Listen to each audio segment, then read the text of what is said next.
উন্মেষক এই গ্ৰন্থ দুখনৰ উন্মেষ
সমাজ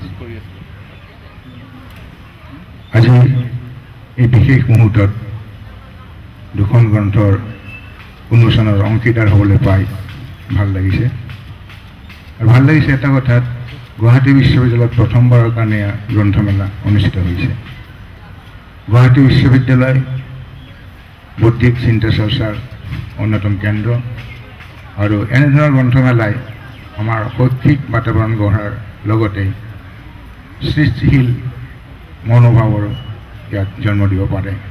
ৰচনাৰ প্ৰতি আকৃষ্ট কৰিব আজি উন্মোচন কৰা বহুত দেশৰ ৰচনা এই ধৰণৰ নামকৰণে আকৰ্ষণ কৰা দেখা গৈছে আৰু তেনেধৰণৰ ভালেকেইগৰাকী কবি আজি হয়তো সন্ধিয়া আমি কবি সন্মিলনত লগ পাম তেওঁলোকৰ বিশ্ববিদ্যালয়ৰ কলাগুৰু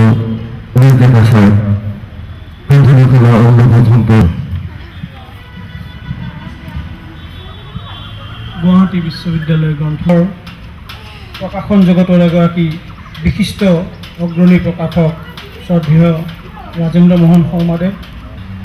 উমুদ দাস গুৱাহাটী বিশ্ববিদ্যালয়ৰ জৰিয়তে গুৱাহাটী বিশ্ববিদ্যালয় গ্ৰন্থমেলাই সি নিজৰ প্ৰকাশ কৰাটো সিমানেই কষ্টসাধ্য কাৰণ গ্ৰন্থ উদগনি দিয়াৰ কাৰণে চন্দ্ৰপ্ৰকাশে সময়ে সময়ে নিজৰ সেই পেছাক ক্ষতি কৰি লৈও তেওঁলোকে গ্ৰন্থ প্ৰকাশ কৰিব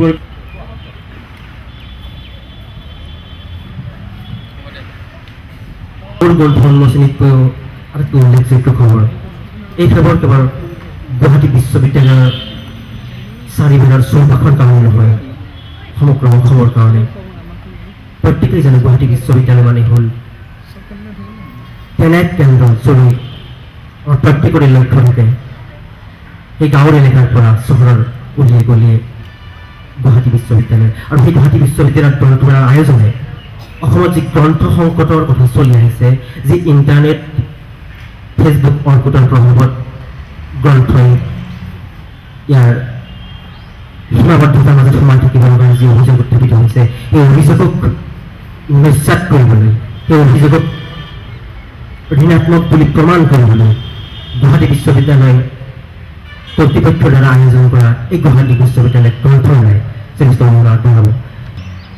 প্ৰবীণ দাস ডাঙৰীয়া বৰ সহজ দিয়ক আমি যোৱা বছৰো ২১২খন গ্ৰন্থ উন্মোচন কৰিছোঁ এইবাৰ ২৫০খন আৰু ইয়াৰে আমি যোৱা বছৰ ১০০খনে নতুন লিখকৰ কৰিছিলোঁ নতুন মানে হয়তো আগত এখন ওলাব পাৰে নবীন লিখকৰ আৰু এইবাৰো আমি অন্ততঃ ১০০ৰ ওপৰত নবীন লেখকৰ কৰিম বুলি ভাবিছোঁ এতিয়ালৈ ২০খন উন্মোচন হৈ গ'ল বাকী ৰাজেন্দ্ৰ মোহন শৰ্মাদেৱ আৰু এই গ্ৰন্থমেলা বিপণীত উপস্থিত থকা ছাত্ৰ ছাত্ৰী তথা বন্ধু বান্ধৱীসকল দুখন গ্ৰন্থ উন্মোচন হ'ল আশা কৰিছোঁ এই দুখন গ্ৰন্থই অসমীয়া সাহিত্য জগতত কিবা প্ৰকাৰে হ'লেও কিছু পৰিমাণে হ'লেও অৰিহণা যোগাব আৰু শিশুৰ কাৰণে গ্ৰন্থ লিখিছোঁ পোনাকণ আশা কৰোঁ অসমীয়া সাহিত্যত শিশু সাহিত্য নাই বুলি বিভিন্নজনৰ যি অভিযোগ সেই অভিযোগৰ প্ৰত্যুত্তৰ হ'ব এই নতুন কিতাপখন ইয়াকে আশা কৰি আৰু প্ৰকাশক চন্দ্ৰ প্ৰকাশৰ স্বত্বাধিকাৰ ৰাজেন্দ্ৰ মোহন শৰ্মা অনুষ্ঠানত উপস্থিত থকা প্ৰবীণ দাস ছাৰ আৰু উমেশ ডেকা ছাৰক ধন্যবাদ জ্ঞাপন কৰি মোৰ চমু বক্তব্য সামৰি মাৰিছোঁ ধন্যবাদ এই সভাখন সহায় সহযোগিতা কৰি উপস্থিত থাকি সহায় সহযোগিতা কৰি